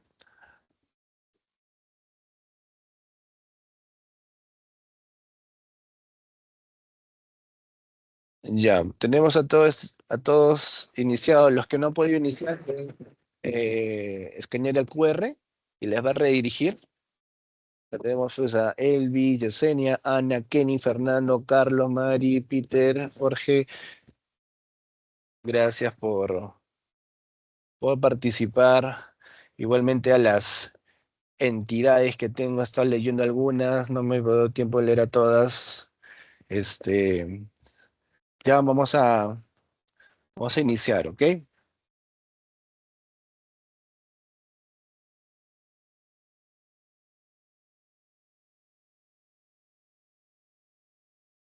Pueden empezar a responder.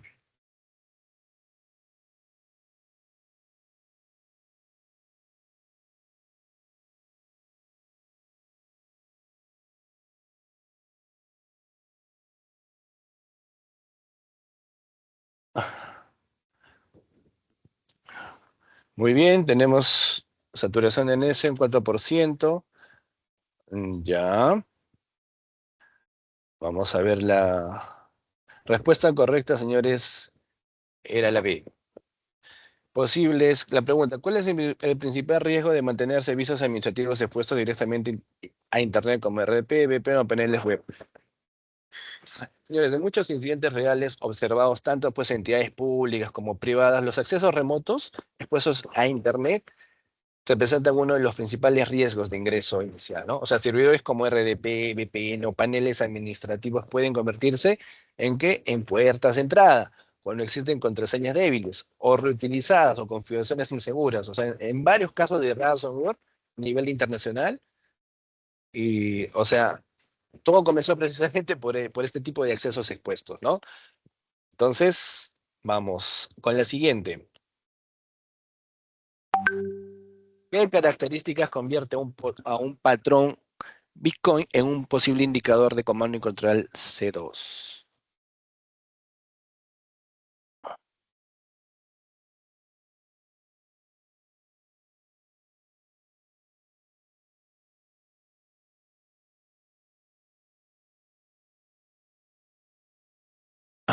Muy bien.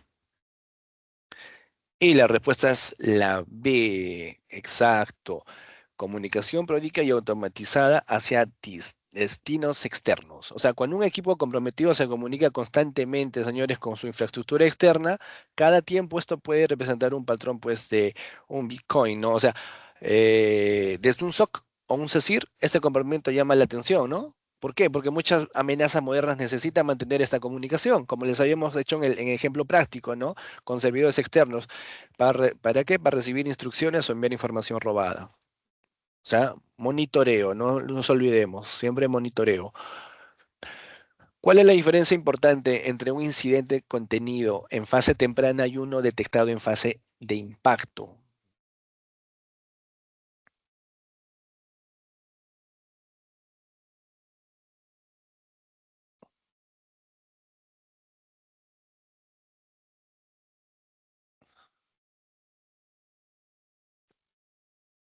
Excelente. B. En fase de impacto normalmente ya existe persistencia, exfiltración o afectación operativa. O sea, cuando un incidente pues, se detecta tempranamente, es lo que hemos estado hablando entre las fases, todavía existe oportunidad, ¿verdad?, de contenerlo antes de que esto afecte a servicios críticos. Pues sin embargo, a ver, a veces cuando la detección ocurre en esta fase de impacto, normalmente ya existe persistencia. Ojo, pero la extracción de información o los efectos que podamos nosotros hacer pueden ayudar, ¿no? Entonces, es importante tener en cuenta esto. Y esto específicamente es delicado, porque en entidades públicas donde los servicios digitales muchas veces están pues, relacionados con atención al ciudadano, mesa de partes, salud, educación o trámites institucionales, es crítico, ¿no? Siguiente, ¿por qué las cuentas creadas fuera de ventanas de cambios o procedimientos autorizados representan un indicador relevante?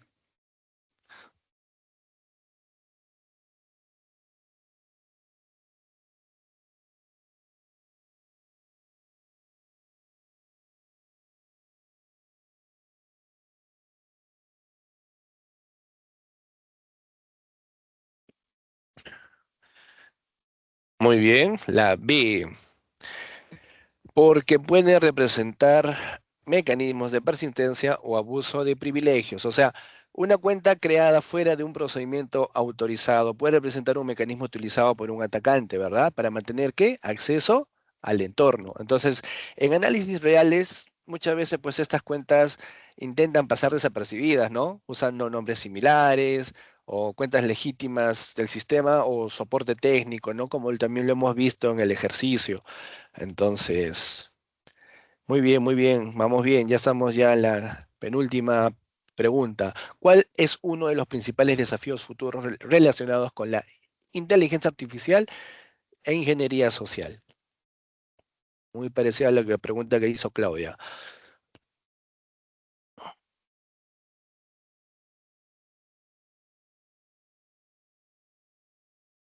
Muy bien, muy bien. Están activos. Veo que bastantes le van a la B. A ver, muy bien. Ya. Entonces, mayor dificultad para distinguir interacciones legítimas de manipulaciones automatizadas, ¿no? Señores, uno de los principales desafíos futuros será el uso de la inteligencia artificial para potenciar ataques de ingeniería social, ¿no? Probablemente pues veremos perfiles falsos más creíbles, mensajes personalizados, conversaciones automatizadas capaces pues de generar confianza durante más tiempo, ¿no? Entonces, esto hará pues que cada vez sea más difícil para un usuario distinguir entre qué interacción es legítima y cuál es manipulada. Por eso tenemos que estar siempre capacitados y a la par con la tecnología y con los avances, ¿no? Tanto positivo como negativo. Bueno, positivamente, ¿no? Estoy hablando. Siguiente, ¿cuál de los siguientes escenarios representa mejor una instrucción avanzada con alta probabilidad de compromiso real en infraestructura crítica? Nuestra última pregunta.